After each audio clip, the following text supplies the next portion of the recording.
салбартаа шилтгэн болж өөрийн болон улсынхаа нэрийг дэлхийд гаргах зорилготой танд бүх зөвлөгөө. Youth Conference 2023 үйл ажиллагааны хүрээнд салбарын төлөөлөл болсон 4 зочинтой хийсэн panel discussion-ыг хүргэж байна. За BTD panel discussion ерөөхдөө бол 5 асуулттай. Нэг оролцогчоос 5 асуулт асууна. Эхний асуулт нь болохоор тухайн салбарын тухай, хоёрдугаарт хувийн туршлагатай холбоотой, за гуравдугаарт залуучууд бид нар руу чиглэсэн асуулт. За тэгээд төгсгөлд нь болохоор бидний суур үнэт зүйлсийн нэг dignity-тэй холбоотой асуулт. За тэгээд дүгнэлт асуулт гэсэн хэсгүүдээс бүрдэж байгаа. За ингээд бүгдээрээ эхэлцгээе. За эхний асуултыг нь болохоор би панелист Тэмүүлэн ингээс асуумаар байна. Тэгээд энэ эхний асуулт нь болохоор боловсрал гэдэг үг монгол хэлний тайлбар тойлонд хувь хүний эзэмшин тогтолцоод мэдлэг чадвар гэсэн байдаг. Харин education гэдэг үгний үндсэн утга нь өөрөө lead буюу манлайлах гэдэг утга агуулдаг. Өөрөөр хэлэх юм бол бид нар боловсрал гэдэг зүйлийг олон улсаас өөрөөр ойлгож тодорхой хугацаанд зөвхөн эзэмшсэн мэдлэгээр л одоо үнэлээд байгаа. Тэгвэл боловсролын салбарт одоо ажиллаж байгаа залуу хүний хувьд хамгийн том челленжийг та юу гэж харж байна? Lead гэдгийг гэхдээ манлайлах энэ гэхээс илүү надад бол амьдралдаа эзэн байх гэсэн одоо язгуур үг юм болов англи хэл дээр education-ийн дотор lead гэдэг нь язгуур гэж ярьж шүү дээ. Надад бол тэгж бууж байна. Тэгэхээр амьдралдаа эзэн байхад шаардлагатай ур чадварууд тэр хандлага төлөвшлийг суулгах нь өөрөө боловсролын зорилго юм болов. За тэгээд технологийн хурдцтай дэвшил явагдаж байгаа. За ажилтны хувьсгалж гисэн явагдаж байгаа энэ цаг үед одоо сургууль төгсөөл бол сурч дуусна гэдэг ойлголт бол хуучирсан. Тэгээ дэлхийд даяараа бид нар насан туршийн боловсролыг ярьж байгаа энэ цаг үе. Сингапурт ч гэсэн энэ дээр бол томоохон хөрөнгө оруулалтуудыг хүмүүстэй өгөөд ингэж явж байгаа. За тэгэхээр залуучуудтай уриалах нь мэдээж те ур чадварт төвлөрсөн юм одоо дипломтой юм мэддэг хүн байх уу, юм чаддаг хүн байх уу гэдэг яг хоёр зааг дээр те аль талд нь гарах юм бэ гэдэг шийдвэрээ гаргах ийм цаг үе болоо гэж бодож байна. Нөгөө талдаа боловсролын салбарт миний харж байгаа асуудлууд гэх юм бол жоохон багш төвтэй боловсролын систем яваад байдаг. Багш орж ирээд мэдээллийг халбагдж өгөөд байдаг. Тэгтэл өнөөдөр боловсролын зорилго тэр ур чадварыг суулгах гэж байгаа бол шаардлагатай туулууд буюу арга барил, фреймворкуудыг зааж өгөөд сурагч байна уу, оюутнаар нь өөрсдөр нь туршуулад тэрийг эзэмшүүлж дадуулах хэрэгтэй тий. За тэгээд энэ дээр бас нэг тод гардаг жишээ гэх юм бол их сургуулийн 4-р курст анхныхаа дадлагыг гэдэг чтэй. Тэр бол хитрхи хоцорсон. Ажлын байран дээр тэнцэхгүй залуучууд бас бэлтгэгдээд байгаа асуудал эндээс үүдэлтэй байдаг. Тэгэхээр багасаа л өөрсдөө хэрэгцээ шаардлагатай ур чадварууд аваад тэрэн дээр туршаад дадаад ингээд ирэх юм бол чи хамгийн өндөр үн цэнтэй мэрэгчлэн болно. Хамгийн одоо мундаг талант болно гэж харж байна. За баярлалаа. За дараагийн асуултыг Экватораас асууя. Сагсан бөмбөгийн спорт сүүлийн 10 жил хичмэдээ хөгжиж Монгол төдийг олон улсын түвшинд амжилт гаргаж байгаа. Тэгвэл спорт төр дундаа сагсан бөмбөгийн спортын хөгжил хамгийн том нөлөө үзүүлж байгаа зүйлс юу вэ? Тэгээ үүний цаана үүнийг дагаад ямар боломж сорилтууд бий болж байгаа юм? За бүгд нэрээ мэд тэгээд хүн ер нь ямарваа нэгэн зүйлийг хийгээд амжилтанд хүрэхийн тулд 100% тэрэндээ анхаарал хандуулах шаардлагатай гэж боддог. Бүх юмаа зориулж те 100% өөрийн бүх юмаа зориулж иж тамирчдын хувьд бол одоо сүүлийн үед ингээд яг мэрэгжлийн болж байна л да. Өмнө нь бол яг зөвхөн сонирхчдын төгсөндөө ажиллаа хийгээд оройн сагсаа тоглодог байсан бол тэр уус амьдралын шаардлагаар тийм байсан. Одоо болохоор нэг хөрөнгө оруулагч нар айгүй их орж иж байна. Ивент гэж байгууллагууд айгүй их орж иж байна. Энэ болохоор зөвхөн ар гэртээ санаа зовх, амьдралдаа санаа зовх зүйлгүйгээр зөвхөн ганц зүйлдээ зориулаад зөвхөн сагсаа тоглоод бэлтгэлээ хийгээд зориулж байгаад нэг боломжийг гаргаж өгч байгаа. Энэ бас нэг хөшүүрэг гэж харж байна. За тэгээд бас хамгийн гол зүйл бол залуучууд өөрсдөө маш их тийм хүсэл эрмэлзэлтэй байна гэж би хараад байна. Зөвхөн ингээд яг саксыг ингээд тоглох энэ зөвхөн сакс гэлтгүүгээр яг залуучуудыг хийж байгаа бүх зүйл ингээд амар амжилттай явж байгаа гэж биний хувьд хардаг. Зөвхөн сакс гэлтгүүгээр тэгээд залуучууд тэр их хүсэл эрмэлзэл нь өөрөө байна гэхээр тэр зүйл өөрөө ингээд хөгжөөд ирж байгаа байхгүй. Тэрэн дээр нь дээрээс нь ивент гэж байгууллагууд нь ороод ирж байна. Тэгэд ингэж хөгжиж чинь маш дагаад ямар боломжууд үүсэж байна гэхээр олон улсын гарч эхэлж байна. Олон улс руу гараад дэлхийд Монгол гэдэг улсыг таниулж ирж байна. Монгол гэж зүгээр ингээд түүх Чингис хаан гэж байсан бол бас энэ улс чинь бас сагсаараа ингээд бас ингээд чаддгийм биш гэдэг зүйлийг харуулж байна. Дээрээс нь бас үнэхээр сайн тамирчин байгаад үнэхээр мундаг ойл амьдралын баталгаа бас болж чадж байна. Ирээдүйд одоо нэг заавал ажил хийгээл бизнес хийх шаардлага байхгүй зүгээр ингээд тоглож байгаа хугацаанд ирээдүйнхээ баталгааг бол маш их хийж чадж байгаа л гэж харж байгаа. За дараагийн асуултыг мандуулахаас асууя. Таны хувьд яг спорт, медиа, бизнест амжилттай туршлага хөрөнгөлүүлээд харилцаа холбооны салбарт ондоо өнгө төрхийг бий болгоход хувь нэмрээ оруулж байгаа залуусын төлөөлөл гэж харж байна. Тэгвэл харилцаа холбоо төдийгүй бизнесийн салбарт ажиллахад нийтлэг ажиглагдсан нэг давуу, нэг сул талыг тодорхойлж хэлж өгнө үү? Дөнгөж сая спортын салбарт хөрөнгө оруулалт орж ирж байгаа тухай ярьлаа. Үнэн. Намайг 10 жилийн өмнө, 12 жилийн өмнө спортын шинжилгээ ухаанаар сураад яг Монголд ирээд ажиллах үед спорт анхдагч хэрэгцээ байгаагүй. Хүний анхдагч хэрэгцээ биш. Одоо ч гэсэн тийм байгаа. Манай улсын эдийн засгтай шууд хамааралтай. Бидний хоол идэж байгаа хоол унд, орон сууц тэр бүх анхдагч хэрэгцээнүүд хангагдсны араас спорт руу анхаарлаа хандуулдаг. Тэр нь хөрөнгө оруулагч талаасаа тийм байсан. Харин одоогоор арай өөр болсон. Тэгээ сул тал нь бол хүмүүс спортыг зөвхөн нэг юм entertainment гэж харж исэн бол спорт бол амьдралын хэм маяг буюу биднэрт бонусанд нь юу өгдөг вэ гэхээр эрүүл биеийг өгдөг. Хариуд нь бид нэр саруул ухаантай болоод одоо нөгөө энд сууж байгаа хүмүүсийн тус бүрийн мөрөөдөл юу вэ? Тэрнийхээ төлөө ажиллах, бие зориулах тэр ирч хүч бонусанд нь ирдэг зүйл. Тэгэхээр юмсыг хооронд нь салгаж ойлгохгүйгээр бүхэл гэж ойлгох юм бол спорт айгүй гоё зүйл. Дараад нь телевизийн индастри байсан. Тэнд сул тал байхгүй. Дараад нь телекоммуникашн руу орсон. Тэнд сул тал байгаа. Юу вэ гэхээр багаар ажиллахыг баг мэддэг хүмүүс бизнесийн салбар тэр тусмаа телекоммуникашн буюу өрн телефоны операторын салбарт байдгийг би биеэрээ олж харсан. Спортын салбарт зөвхөн багаар ажиллахыг мэддэг, чаддаг хэрнээ хөрөнгө тутамгаас олж болдгоо байсан болвол телекоммуникашны салбарт энэ нь багаар ажиллах чадвар нь байхгүй нэг хөрөнгө нь байдаг. Тэр бол айгүй хүнд байсан. Media industry сул тал байхгүй. Хамгийн гоё. Хүмүүс нь үргэлж энержетик маш гоё хамт олон хүмүүс байдаг. Давуу тал нь юу вэ гэхээр бүгдээрээ өсөхийг хүсэж байгаа хүмүүс байдаг. Баярлалаа. За дараагийн асуултыг уянга захирлаас асууя.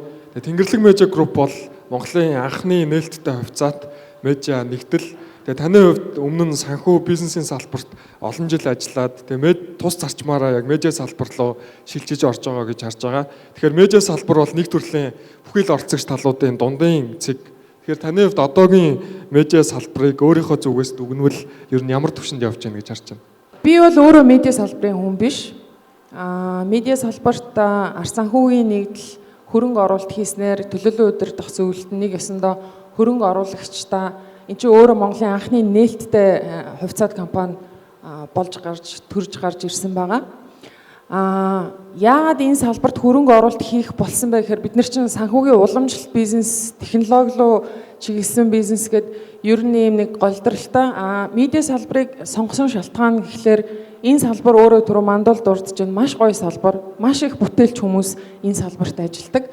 Гэтэл эргээгээд энэ хүмүүс хангалттай хэмжээнд яг ажилласан шигээ одоо суур хэрэгцээгээ хангаж чаддгүй.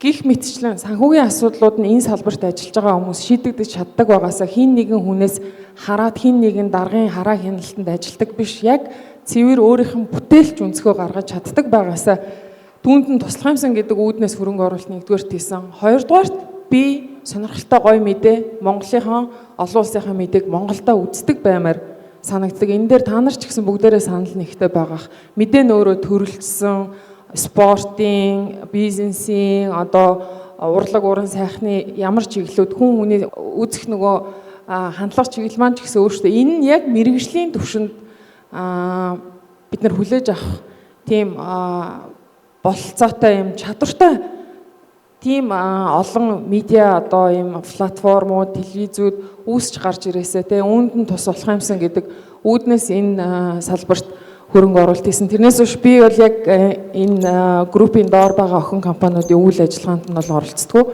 Би хамгийн сайн үзэгч нь. За дараагийн асуултыг Тэмүүлэн панелистаас асууя. Тэмүүлэн панелистууд хувьдлахаар дэлхийн топ 5 сургуулийн нэг болох Сингапурын их сургуулийг төгсөөд тэгээд тухайн орны бизнесийн орчинд туршлага хуримтлуулаад их орондоо ирсэн. Тэгвэл Сингапур болон Монгол улсын нөхцөл антрепренер байх, тэгээ өөрийн төсөл бизнесийг нийгэм чиглэсэн ажлаа явуулахад яг ямар чаленжууд тулгамдж байна? Түүний цаана залуучууд биднэрт яг нөгөөтэйгөр ямар боломжууд байна гэж та харж байна?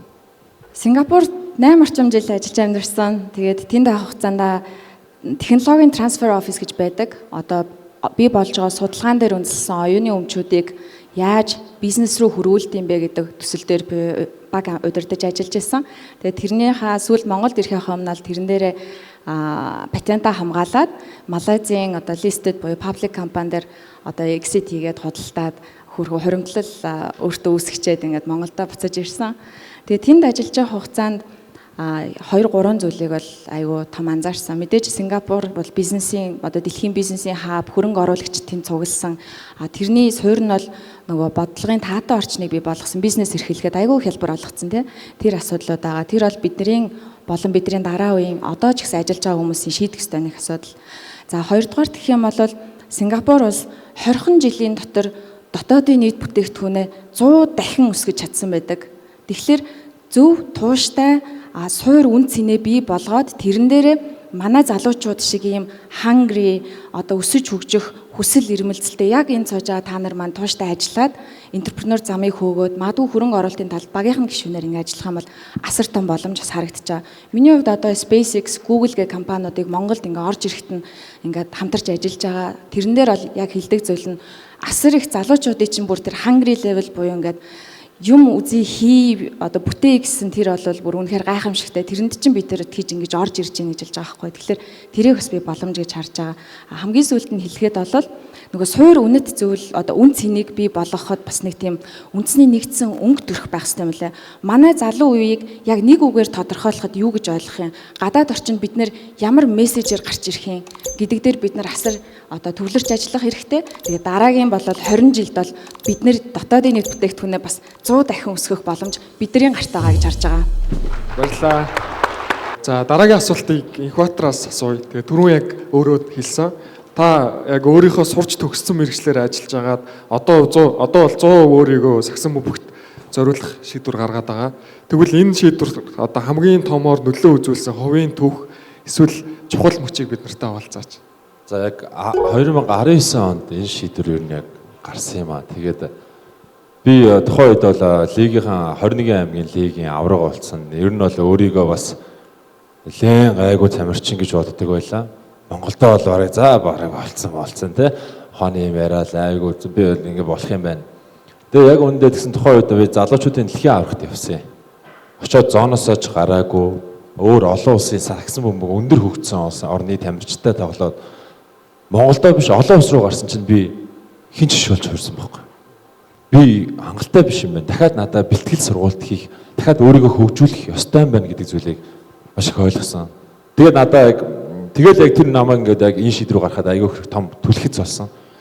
Тэгээд яг надад 2 сонголт ирсэн л дээ. Би тухайд ажилладаг байсан, банкнд ажилладаг байсан. Тэгээд ажиллаад яг ингээд ийм дунднаж төвчний, ийм сонирхчийн төвчний тамирчин байгаад явах уу? Эсвэл те яг бүх зүйлээ ингээд зориулаад олон улс тэр тамирчтай алцдаг төвчний тамирчин болж Монголынхоо нэрийг гаргах уу гэж 2 сонголт ирсэн. Хоёулаа сул тал болон давуу талтай. Би тамирчин болвол надад магадгүй ирээдүйн баталгаа байхгүй ч гэдэг юм уу, би хөшсөн юу хийх үү гэдэг юм уу, ийм асуудлууд гарч ирнэ. Харин ажиллаа явсан бол магадгүй ирээдүйн насан туршийн ажил байна те ингээл. Гэхдээ би спорт 100% тоглож чадахгүй. Гэхдээ би яг зүгээр ирээдүйд би хизээж харамсахгүй шийдвэр гаргахыг хүссэн. Залуучдаа ч гэсэн бас тэгж хэлмээр байна. Ирээдүйд ингээд харамсахгүй байх шийдвэр гаргаасаа гэж хүсдэг. Тэгээд би магадгүй тухайд би ингээд ажиллаа хийгээ явж ирсэн бол одоо би ингээд амар харамссан байж байгаа. Тэгээд тухайд яг тийм зүйлсээс болоод ирээдүйд харамсахгүй байхын тулд яг тийм шийдвэр гаргаад одоо ингээд сагсчин болоод явж байна. Баярлалаа. Түрүүний инкубаторын хариулттай холбоотойгоор үргэлжлүүлээд мандуулахаас асууя. Таны амьдралын эргэлтийн цэг болсон мөч юу нь юу байсан бэ? Тэгээд тэрнээс ойлгож авсан зүйлсээ бид нартай хаваалцаач. Би нөө эргэлтийн цэг гэдгийн яг агуулгыг нь би сайн ойлгохгүй байгаа. Яг юуг эргэлтийн цэг гэж хэлэх вэ гэдэг дээр зүгээр явж исэн чиглэлээ баг зэрэг өөрчлөөд салбар солихыг эргэлтийн цэг гэх үү? Эсвэл өөрөөр хэлэх юм болов гэдэгтэр би сайн Хугарлын цэг. Хугарлын цэг, бизнесээр бол хугарлын цэг юм болов. Тэгээд өнгөрсөн 10 жилд сагсан бөмбөгийн спорт Монгол улсад хөгжсөн гэж ярьж байна. Хөгжсөн шалтгаан нь бол бидрийг улс төр орж ирээ хоёр хуваацсан байсан. Энэ заван хэрүүлээс болоод би спортын салбарт ажиллахыг хүсээгүй. Тэгээд медиа индастри руу орсон. Тэнд чиглэл сольсон шалтгаан нь яг одоо эргэлтийн цэг байсан уу гэж асуух юм бол байж болно. Бас бичж байж болно гэж би харж байгаа. Тэгэд би ер нь бол нэг их олон зүйл мэдэхгүй байсан нь намайг шийдвэр гаргахад илүү түлхэц болсон байх гэж боддог. Нөө мэдлийн хараал гэж байдаг шүү дээ. Их зүйл мэдэх тусам нойр багасдаг шиг би баг зүйл мэддэг байсан учраас надад тийм айдас байгаагүй. Тэгээ айдас байгаагүй учраас би зүгээр зөрөгтэйгээр тгий энийг хийгээд үзье гэдэг шийдвэрийг гаргасан байна. Тэрний дараагаар ч гэсэн өөрийн телефоны оператор компанид маркетинг хариуцсан захирал хийх үгэхэд нь би угаасаа л би чадахгүй гэдгээл хэлж ийсэн. Тэгсэн тэр хүн надад санал тавьсан одоо Анар Шарк үүсгэн байгуулагч.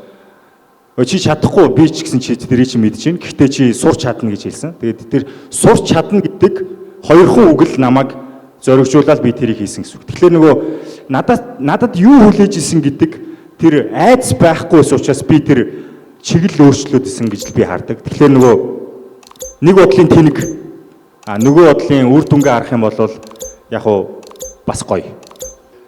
Ер нь эмэгтэй хүний хувьд бизнесийн салбар тэр дундаа менежментийн түвшинд ажиллахад тулгардаг хамгийн том чаленж юу байсан бэ? Энэ сууж байгаа охтууд хэлэхэд нэг сайн мэдээ байгаа, нэг муу мэдээ байгаа. Эмэгтэй хүн удирдах түвшний ажил юм. Муу мэдээ нь юу гэхээр чи уучлаарай. Тэмүүлэл мэдж байгаа. Эрэгтэй хүмүүсээс 2 дахин илүү их одоо ажилдаа цаг зав гаргаж хамаагүй илүү байж ижил түвшинд хүлээн зөвшөөрөгдөх боломж гарч ирдэг. Энэ гэхдээ зөвхөн одоо Монголд ч юм уу аль нэг компани муу учраас тэр систем нь тийм учраас биш. Энэ угаасаа л дэлхийд даяар байдаг үзэгдэл. Бид нар байглаасаа эмэгтэй хүн болж төрсөн тэр өвөгдөл маань өөрөө хүүхэд гаргана, ээж байна гих мэтчлэн хоошин татдаг зүйлүүд маш их байдаг учраас хамаагүй илүү их цаг зарцуулж бусадтайгаа ижил төвшөнд, бусад ажиллаж байгаа эрэгтэй захирлуудтайгаа ижил төвшөнд үнэлэгдэж ижил төвшөнд одоо нөгөө хүлээн зөвшөөрөгдөх болцоотой байдаг. Хүлээн зөвшөөрөгдөн гэдэг маш хэцүү. Зарим хурал дээр ингээд гадны байгууллагууд дээр хурал дээр яваад орохоор ингээд огт анд руу хардггүй. Зөвхөн ингээд хамт явж байгаа эрэгтэй захирлууд руу харж ирээд энэ юугаа мэдхэвдэ гэдэг нэг тийм одоо өөрийнх нь биеийн хилэмжээр үзүүлдэг. Тэгэхээр тэрэнд бол би нэг амар гутраад намайг одоо ингээд нэм доромжлуулчлаа. Би илүү сайн байж би тэр хүнд илүү мундаг гэдгээл нотлох ёстой гэдгийг л ойлгосон. Тэгэхээр энэ бол одоо сул тал нь нөгөө талдаа маш том давуу тал байгаа. Эмэгтэй хүн бизнес хийснээр удирдлагын түвшинд ажилласнаар энийг ярих юм бол айгүй урт би ер нь эрэгтэй хүмүүсгүй заална энийг дараа нь эмэгтэйчүүдтэй ярьж өгөн маш том давуу талууд байдаг. Зөвхөн сул тал биш шүү. Тэгэхээр тэрийг илүү сайн ашиглаж сурах хэрэгтэй байна. За одоо бүгдээрээ яг залуучууд руу чиглэсэн асуултууд руу шилжицгээ хэсэг рүү. Тэгээ энэ дээр болохоор бид бас нэлээд судалгаа хийгээд багаар ажиллаад жоохон нарийн асуултууд гаргахыг хичээсэн байгаа. За тэмүүлэн панелистаас асууя.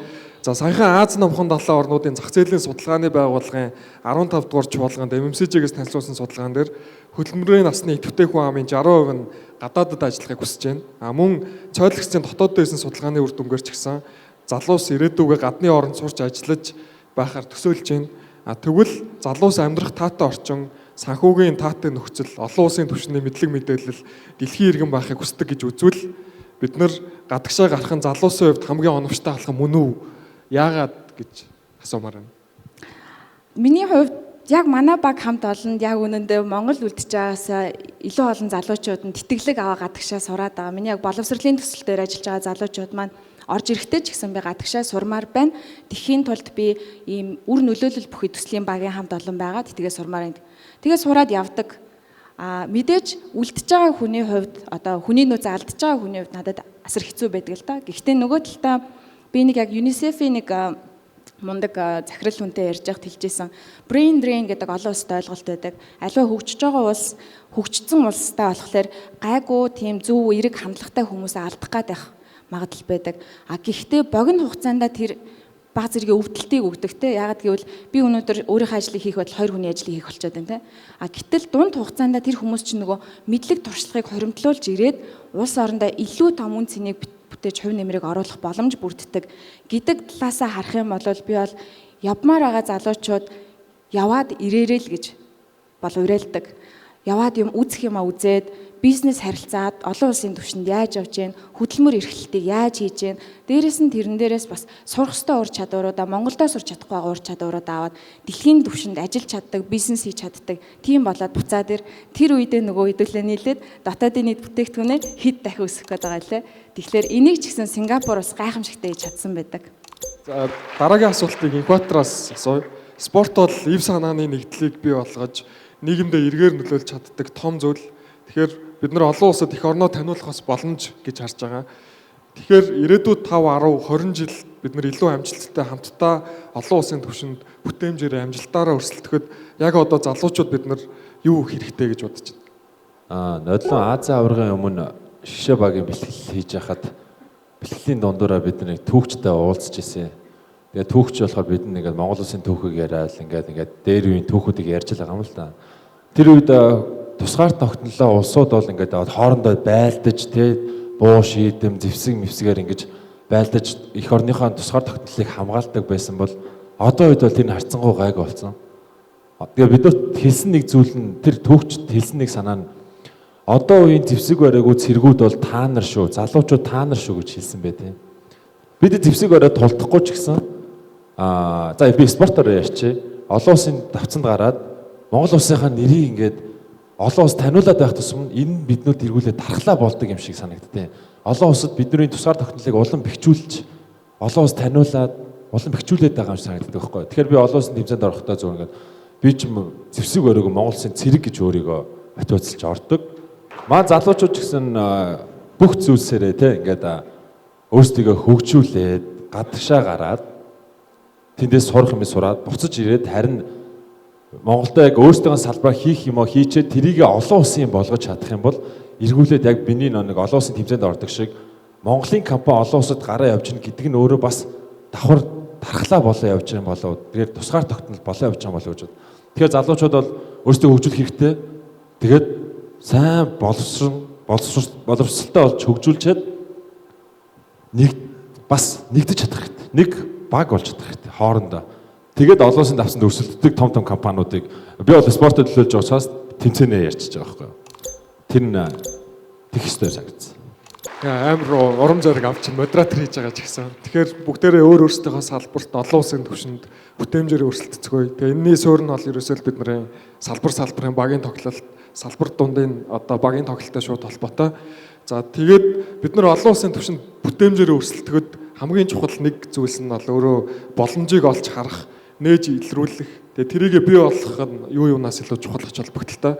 Тэгэхээр энийг бий болгохын тулд хамгийн түрүүнд юунаас эхлэх хэрэгтэй вэ гэж мануудлахаас асуумаар байна. Та нар яг одоо зүгээр нүдэн анжгаад бодоод үзэх юм бол биднэрт ямар их асуудлууд эргэн тойронд бий болсон байгааг харж болно. Тэр асуудал болгон ардталтаа боломжтой тэнцүү хэмжээний одоо зүйлийг агуулдаг. Асуудал тэнцүү боломж буюу бидний эргэн тойронд баахан боломжууд байгаа байхгүй. Тэгэхээр боломжийг тэгш хүртээмжтэй олгоё гэж бид нар энэ Ондоо гэдэг бренда бүтээсэн. Яагаад тэгэхээр өнгөрсөн 30 жилд энэ ардчлал бий болсны араас нэг үр дагавар нь юу вэ гэхээр боломжийг төрүүлж чадсан хүмүүс нь зөвхөн өөрсөндөө тэр боломжийг ашигласан байдаг. Хүн болгонд тэр боломж тэгш өгөгдөөгүй байдаг. Тэгэхээр энэ боломжийг тэгш өгөхийн тулд биднэрт сэтгэлгээний ялгаа, сэтгэлгээний өөрчлөлт хийхгүй бол болохгүй нэ гэж бид нар итгэсэн. Бидний үе юуг солих ёстой вэ гэхээр ярьж байгаа хүн нь хинбэ гэдгээс урдтал болгоод агуулга нь юу вэ гэдгийг төрүүлж ухаардаг тэр эрэгт болох ёстой. Хин ярьж байгааг нь үл хамааран юу ярьж байгаа нь чухал байхыг бид нэр ухаардаг тэр урдтал болгодог хүмүүс нь бид нар болох ёстой. Энэний араас хүн болгонд боломжийг нь өгчүүл хүн болгонд чадах ур чадвар нь байгаа, сурах боломж нь байгаа гэдгийг ойлгох ёстой. Бид нар Монгол хүн дутагтаад байгаа тэр ихтгэл үнэмшлийг энэ Ондоо гэдэг зүйлээр агуулад илэрхийлэх гэсэн. Үүрэн телефоны операторын компани гэсэн хэрнээ бид нэр энэ ихтгэл үнэмшлийг л бий болгох гээд би энд байгаа. Миний хамт олон тэнд байгаа. Би түрүүн энэ салбарыг багаар ажиллах чадваргүй салбар гэж хэлсэн нь салбар тэр чигээрээ Монгол улс гээд далбаагаа бариад дайтах гад гарч байгаа залуустай ялгаагүйгээр үүрэн телефоны операторын салбарч гэсэн нэгдээд дэлхий рүү гарах зоригтой байх хэрэгтэй байхгүй. Тэрний төлөө бид нар байна. Та чадна би гэдэг үгээ халаад эго зеро буюу би гэдэг зүйлийг үгүй болгосны дараа бид нэр эрэгтэй эмэгтэй хоёр хүн хүүсээсээ үл хамааран зөвхөн бид гээд олуула хийж чадна гэдэгт л итгээрэй. Тэгэл баярлалаа. За дараагийн асуултыг уянгаа захирлаас асууя. Тэгээ сүүлийн үед одоо энэ сууж байгаа залуучууд бид нартай шууд холбоотой. Сүүлийн үед залуу үе Gen Z онцгой өөр гих ойлголт юу яриа урилга боллоо. Тэгэхээр зүгээр л хүмүүрийн тулдаг нийгмийн статусын хувьд шилжилтийн үедээ явж байгаа ийм digital native буюу технологид гарамгаа үе. Тэгвэл хөдөлмөрийн зах зээл дээр гарсан залууст хамгийн үнцэнтэй, үр дүнтэй хоёр ур чадвар таны хувьд юу вэ? Би одоо компани дээр 300-400 залуучуудаа хамт ингээд нэг офис суудаг. Тэгээд хамгийн ахмад настай залуучуудын тоонд ордог. Тэгэхээр дандаа залуучуудтай ажилладаг. Нэгсний азтай. Дээрээс нь нөгөө цаг хугацаа гэж өөрөө айгүй чухал. Хүн цаг хугацаанд заавал төлөвшдөг, хүмүүждэг. Тэгэхээр би өөрийнх нь гаргаж исэн алдаа, одоо залуучуудын гаргаж байгаа алдааг маш сайн харах одоо нөгөө бололцоотой тэр дотор нь ажиллаж байгаа учраас тэгэд энийг сая бүх хүмүүс ярьлаа.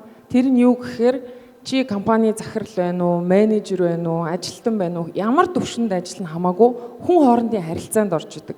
Чи millennial байна уу, Gen Z байна уу, хин байна хамаагүй. Заавал багийн тоглолт хийх ёстой. Заавал багийн нэг гишүүн болдог. Захирал байсан ч гэсэн чи багийн гишүүн. Чи хамгийн доотлын шатны ажилтан байсан ч гэсэн чи тэр багийн гишүүн. Чи хинч байсан хамаагүй. Хуваарь бизнес ихсэн ч гэсэн чи доор ажилтаа аваад ажиллаж аваад чи баг үүсгээд тэр багийнхан гишүүн л байна. Тэгэхээр багт баатар байхгүй гэж нэг актер Монгол үг гэдэг. Багт баатар байхгүй. Зөвхөн өөрийгөө дүйлгэн бодоод би л ийм мундаг учраас ингэж хэлээ, энэ тэгсэнгүү, тэр тэгсэнгүү гэж гомдлох нь аягүй их байдаг залуучууд. Ялангуяа саяны дурдгцэн тэр Z үе гэдэг байгаа залуучууд. Тэгэхээр баг гомдлох хэрэгтэй. Зөвхөн энэ хүн ёсны харилцаа, энэ харилцаанд ороод багийн тоглогч болж бол хэрхэн сайн багийн тоглогч байж чадах вэ гэд би хэрхэн сайн. Тэрс тэмүүлэн хэр тоглох надад хамаагүй. Би энэ багийн сайн тоглогч хэрхэн болох вэ гэж зөвхөн өөрлөгөө харсан дүгнэлтийг хийж ажиллах хэрэгтэй. Бүх панелистуудаас асуумаар дунд нь. Тэгээд ер нь болохоор dignityтэй холбоотой асуулт байгаа. Тэмүүлэн панелистаас эхлэе. Тэгээ нэр төр, нэр хүнд бол ялгаатай ойлголт. Бидний бүтээсэн зүйлс бидний нэр хүндийг нэг бол өргөдөг, эсвэл унгаадаг. Харин нэр төр бол бидэнд төрхөөс олгогддог үнцэнтэй зүйл. Тэгэхээр нэр төр, нэр хүнд гэдэг нь нийлчээж ингээд цогт бидний dignityг бүтээдэг. Тэгвэл таны хувьд being dignity буюу нэр төртэй байх гэдгийг юу гэж ойлгодог вэ? Тэгээ залуучууд бид нар нэр төртэй байгаагаа мэдрэхийн тулд ямар зарчим баримтлах хэрэгтэй гэж та бодож байна? Хамгийн түрүүнд орж ирж байгаа бодлол нөгөө нэр хугарахаар яс хугар гэдэг бас нэг талдаа нэр төрийн үнцийг магадгүй нэр төр одоо ямар нэгэн байдлаар гэмтэхэд бий болох тэр өвдөлтийг бас мэдрүүлэх гэсэн нэг ардын уламжлалт мундаг цэцэн үг юм болоо гэж бодож байна. Тэгээд нэр төртэй байна гэдэг нь өөрөө зарчим руу орохоос өмнө магадгүй хүн өөрийгөө эхлээд олох нэр төр нь өөрөө яг хаанаа явахын юуг илэрхийлэх юм гэдгээ бас хөгжүүлээд амьдралынхаа турш хөгжүүлээд явдаг болоо гэж бодож байна. Тэхийн тулд магадгүй хүн өөрийгөө олох ёстой бол миний дуртай юм дургүй юм ямар асуудал миний зүрхийг хүндэж जैन ямар асуудал миний хувьд тоохгүй юм гэдгээ ч гэсэн тодорхойлох тэр айгүй чухал санагддаг. Тэгээ залуучуудын хувьд бидний ялангуяа ажиллаж байгаа after school төсөл дээр ч гэсэндээ хүүхд цагаасаа өөрийгөө олох тэр journey-гийнх нь хань байх гэж үзэж байгаа. Тэгэхийн тулд янз янзын юм туршиж үзээд дуртай дургуугаа мэдэр сайн дурын ажил хийж үзээд ямар асуудал чиний зүрхийг өвтгөж чинь ямар асуудал чи яаж өв нэмэр оруулж орж чинь гэдэг юм уу. Иймэрхүү бас арга барилаар өөрийн зүгээс нөгөө бага наснаас нь хүүхдүүдийг бас нэр төрийн талаар ойлголт өгөх тийм одоо хичээл зүтгэлийг хийж авч байгаа баг хамталнараа. Тэгээд цаашаа авч явах зарчим гэдэг юм бол хамгийн түрүүнд орж ирж байгаа бодлол хариуцлагатай байх юм болоо гэж бодож байна. Чи маргаашаа байнга бодох хэрэгтэй те. Өнөөдөр чи нэг хүнтэй таагүй харилцлаа. Магадгүй чамд өнөөдөр онцгүй өдөр тохиолдсон байж болно л доо. Надад ч гэсэн зөндөө тийм өдөр байдаг. Тэгвэл чамтай харилцаж байгаа хүндээ чи тэр таагүй мэдрэмжээ одоо юу гэдэг нь дамжуулах ч юм уу те. Тэр хүнийг асар муухай эвгүй байдалд оруулах ч юм уу. Энэ тохиолдолд маргаашаа бодохгүй энэ үйлдэл бол бас нэр төр тодорхой хэмжээнд нөлөөлдөг. Дахиж харьцахгүй юм шиг тэгж харьцаж болохгүй гэж бодож байна. Дээрээс нь захин орчиндох нэр төрийг бас бид нар аягүй сайн бодох хэрэгтэй байх. Хин нэгний нэр төрийг чи захин орчинд байна уу, амьдрал дээр ч халдах чамд ирэх байхгүй. Чи өөрөө ч гэсэн тэрийг хамгаалах үүрэгтэй. Баярлалаа. Их Батар. За би нэр төрийг бол яг л зөвхөн хариуцлага гэж харж байна. Яг хүн хэр хариуцлагатай байна. Тэр нэр төртэй болж ирдэг байх гэж бодож байна. За бол за, гүү бол гүү, тэдэн бол тэдэн, хэдэн бол хэдэн ч гэдэг юм те. Тэгэхгүй тэгээд хүнд заа гэж хэлчихэд маргааш нь очиод амжихгүй ингээд ерөөсөж чадахгүй матахгүй ч гэдэг юм уу те. Ийм байж болохгүй. Ялангуяа эрэгтэй хүнд хамгийн байх ёстой чанар бол хариуцлагатай байх ёстой. Бүх зүйл дээр хийж байгаа бүх зүйл дээр. Миний ганц баримтлалыг зүйл бол хариуцлагатай байхыг аль болох хичээдэг. Бэлтгэл дээрээч тэр, тоглолтын дээрээч тэр бүх зүйл дээр бэлтгэлээс 30 минутын өмнө ирж өөрийгөө халаан, бэлтэн, тоглолтондоо бэлтэн ч гэдэг юм уу те. Энэ эсрэг талдаа өөрөө нийгэмд ч юм уу те тэр хүний нэр төрийг илүү өргөж идэв шиг санагддаг юм. Нэр төр тэгэхэд яаж бас би ингээд нэр төртэй байгаагаа мэдэрдэг вэ гэдгийгсэн. Хүн болгон өөр ингэсэн нэг үзэл санаа, үзэл суртал бодол байгаа шүү дээ. Миний хувьд хариуцлагатай байх хэрэгтэй гэдэг нэг бодол аваад байна. Би яг энэ зүйл дээр үнэнч байж чадвал би нэр төртэй байгаа юм байна гэдгийг өөрөө үнэхээр мэдэрч чаддаг. Миний хувьд. Бус залуучууд маш бас тэгж бодож байна. Өөр ингэсэн нэг үзэл бодолтой, үзэл санаатай тэрэндээ бат зогсож чадах юм бол нэр төртэй байгаагаа мэдрэх юм болоо л гэж бодож байна. Баярлалаа. Мандуулах. Сайн ингэ бодож ирсэн чинь нөгөө эргэлтийн цэгүүдтэй холбоотой яг энэ хариулттай нэг уялдах зүйл юм байна. Яг надад энийг маш сайн ойлгуулсан зүйл нь юу вэ гэхээр миний амьдралд болсон маш том өөрчлөлтийг бий болгосон нэг хүн бол Чинбатын Номин гэдэг одоо соёлын сайд хийж байгаа нэг эмэгтэй байдаг. Тэгээ тэр эмэгтэй намайг медиа индастри руу буюу телевизийн салбар руу оруулсан. Тэгээ оруулсныхаа дараа надад нэг зүйл маш сайн ойлгуулсан нь юу вэ гэхээр одоо мандуулаа чи дан ганцаар мандуул гэдэг нэр чи дангаараа тээж явахгүй. Чи Монгол телевиз гэдэг энэ 200 300 хүнийг чи хамтдаа тээж явж байгаа учраас чи өөрт өмнө нь байсан одоо амьдралаасаа шал өөр амьдралын хэм маяг руу орж байгаа шүү. Зөвхөн чиний амнаас гарч байгаа үг үйлдэл болгон мандуул гэдэг хүнтэй хамааралтай биш. Монгол телевиз гэдэг энэ хүнтэй энэ байгууллагатай хамааралтай учраас чи энийг ойлгоорой гэж хэлсэн. Тэрийг тухайн үедээ би нэг их тэгж хүн дээр хүлээж аваагүй байсан. Аажимдаа би тэрийг ойлгосон нь юу вэ гэхээр нэр төр гэдэг зүйл зөвхөн дан ганц хувь хүний зүйл байдаггүй. Бид нэр явсаар байгаад дэлхий гэдэг гариг дотор Монгол улс тэр дотор Баасан сүрэнгийн мандуул гэдэг нэг иргэн байгаа ч гэсэн би Монгол улс гэдэг нэр төрийг явсан газар болгондоо тээж явдаг. Байгууллагынхаа нэр хүндийг ч гэсэн тээж явдаг учраас бидний саяны хэлээд байгаа энэ хүмүүсийн ухамсарлах ёстой хариуцлага гэдэг зүйл цаг ямагт хамт явна шүү гэдгийг нэгдүгürt ойлгох. Хоёрдугаарт би өөрийгөө нэр төртэй үгүй юу гэдгээ ухаарахын тулд нэг зүйлийг ойлгох ёстой.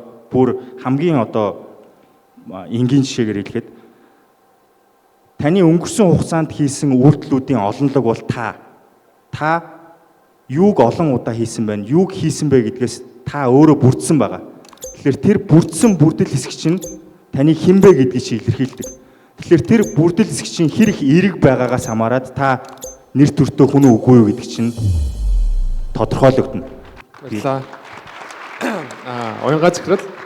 Энэ Global Dignity Day гэдэг жил болгоны 10 сарын 20 дэлхийн нийтээр 80 гаруй улсад тэмдэглэж өнгөрүүлдэг нэг юм өдөр байдаг. Энийг 2012 оноос хойш Монгол улсад зохион байгуулж ирсэн. Маш олон янзаар зохион байгуулсан.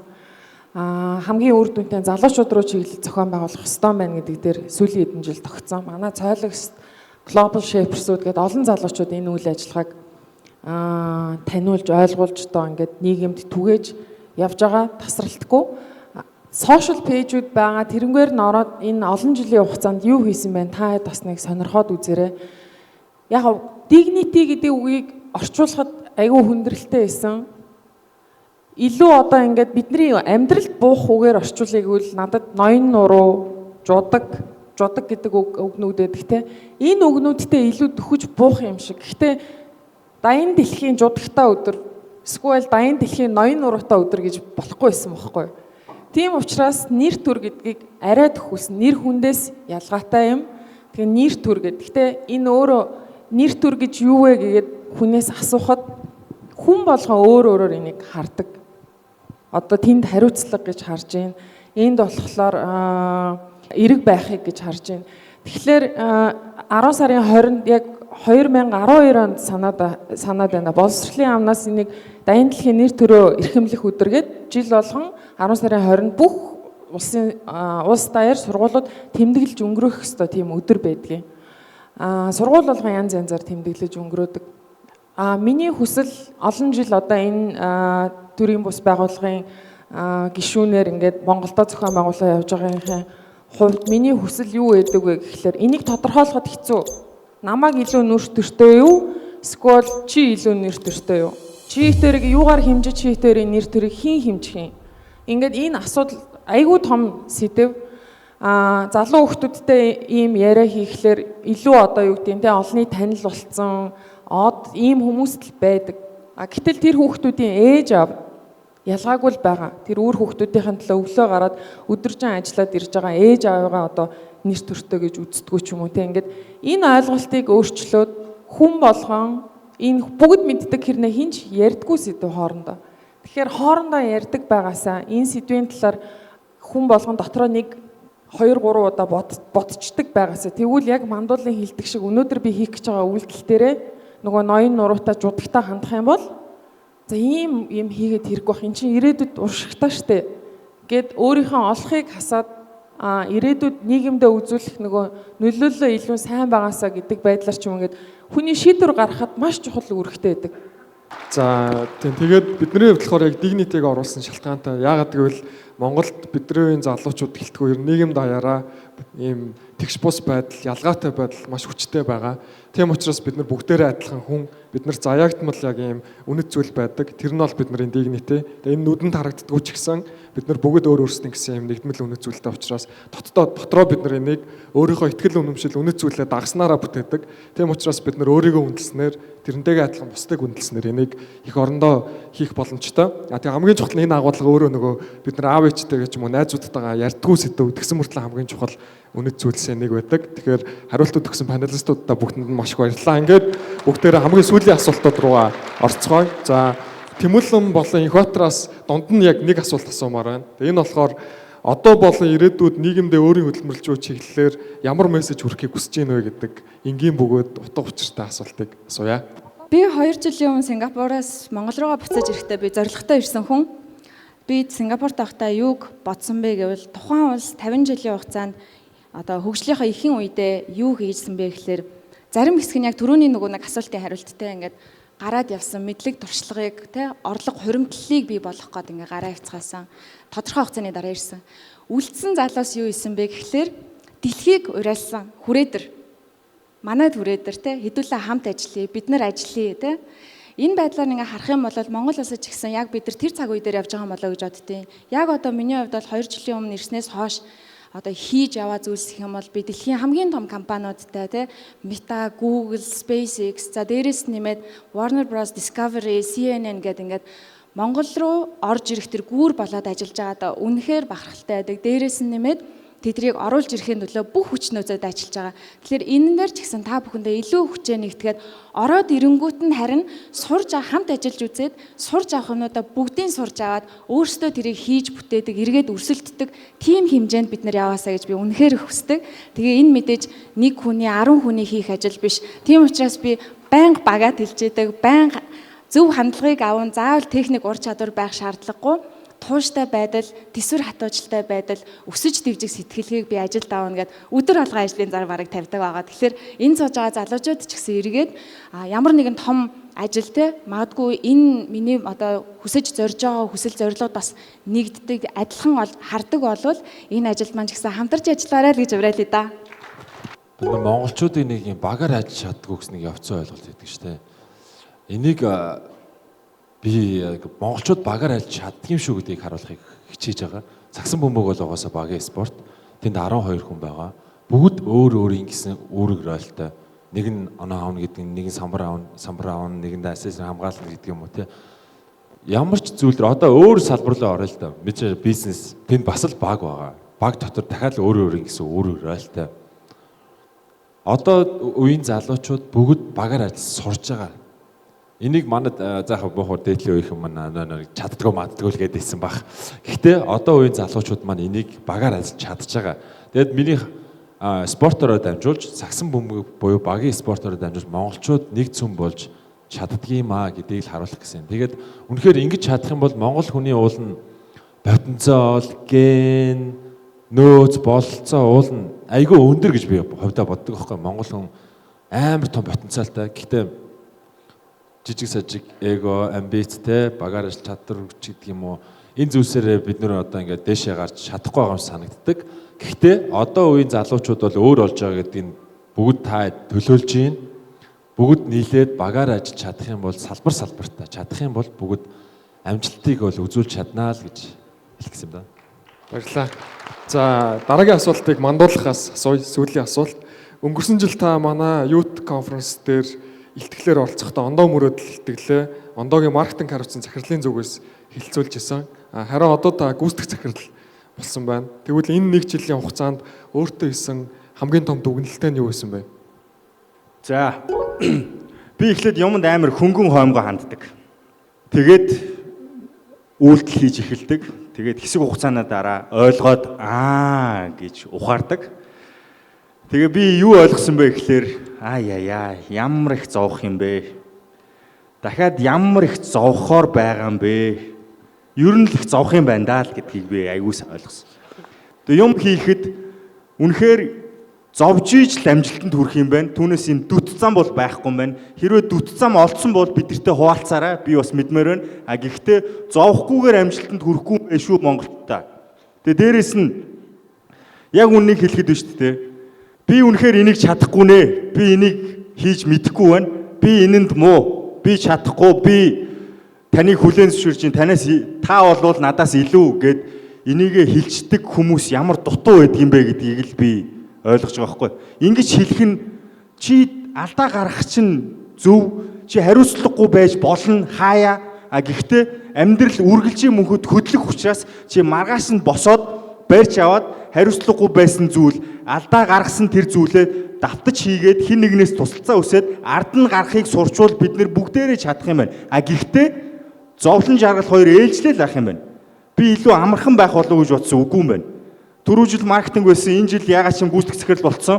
Ягаад энэ мэдчил байгаа л та. Гэхдээ би энийг хүсч хийгээгүй болгоцсон. 120 200 хүний амьдрал надаас хамааралтай болсон. Гэхдээ гэд зогсож болохгүй байхгүй юу? Яг тэрнтэй ижилхэн манай компани эдис болгон яг надтай ижилхэн гэр бүлийнхээ өмнө гэд зогсож болохгүй. Өөрийнхөө өмнө гэд зогсож болохгүй. Яагаад тэгэхээр амьдрал үргэлжлэн Тэмигийн хэлсэн шиг бид нар чадна Монгол дэлхийд нэр төрөө баталгаажуулсан аимшигтай улс орн болж чадна гэдгийг л итэг. Баярлалаа. За сүүлийн асуултыг уянгаа захирлаас асууя. Тэгээд бас сүүлийн нөгөө сая дутуу хэлсэн хариултуудтай бас холбоотой асуултыг тооцоолсон байгаа. Тэгээд таны хувьд яг амьдралын зорилгоо тань чадаагүй эсвэл ирээдүйдээ баг зэрэг эргэлзэж байгаа залууст урам зориг өгөх ямар мессежийг хуваалцахыг хүсэж байна вэ? Зорилготой бай, зорилгынхаа төлөө тууштай бай гэд энэ үгнүүд өөрөө өдөр тутмын чиний хийж байгаа үйлдэлээс хамаарат хэрхэн тэрэндээ хүрэх үү, хэрхэн зорилгоо тавих уу гэдгээс чинь ургаж гарч ирдэг зүйл болохоос биш хүн угаасаа зорилгоо тийм ч хурдан тодорхойлцдоггүй. 10 эдэн наснда тодорхойлцсон юм байна, 20 эдэн наснда, 30 эдэн наснда ч тодорхойлоогүй олоогүй хүмүүс байгаа шүү дээ.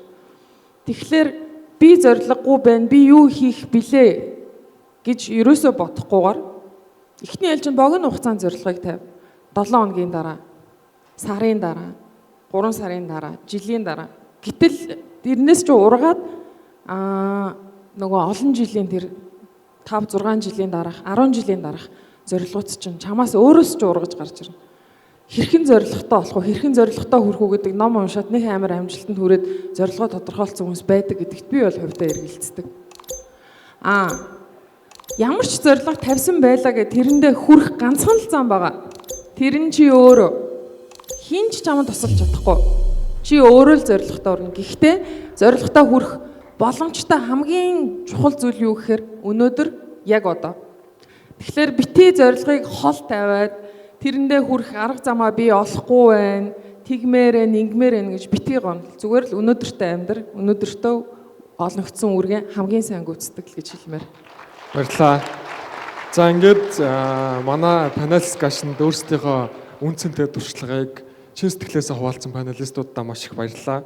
Тэгээ бидний хувьд бол аль болох нөгөө сонирхолтой гол санаануудыг гаргахыг бас хичээж зорилоо. Тэгээ эцэст нь түрүүний ярьсан агуулгуудыг нийтэд нь базж хэдүүлээ харах юм бол боломж одоо өнөөдрийн бидний campus opportunities гэж ярьж байгаа боломж гэдэг зүйл бол өөрөө хүн болгоны сэтгэлгээний бүтээл. Энийг бид нар хүн хин харахыг хүснэ хардаг, хин ашиглахыг хүснэ ашиглаж чаддаг зүйл. Тэгэхээр маш олон онцлогтой амьдралын түүхүүд та бүхэнтэй өөрсдийнхөө туршлагыг хуваалцлаа. Тэгээ хамтдаа боломжийг харцгаая, тэрийг бүтээцгээе, тултал нь ашиглацгаая.